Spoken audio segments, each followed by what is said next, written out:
Hello, Barbara Ann Mojica, aka Little Miss History, back with you again for another session of the 2-Minute Teacher, how to set up a mini lesson in just a couple of minutes. Today's lesson is making predictions and backing them up with evidence from the story. And to do this simple activity, we will simply need a worksheet from education.com, some pens or pencils.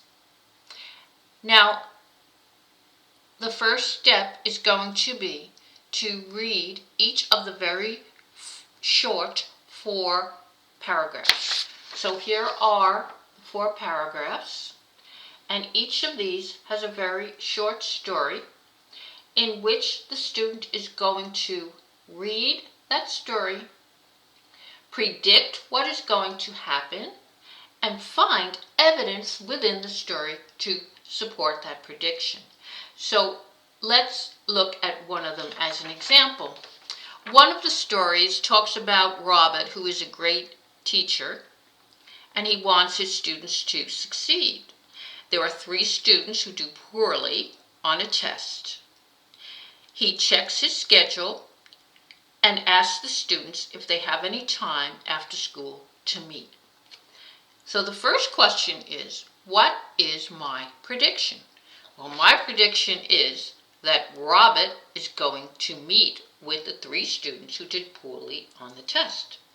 What is my evidence for that? Well, I know that Robert is a good teacher and that he cares about his students. I also know that he checked his schedule to see if he had any time, and he asked the students if they could meet with him after school.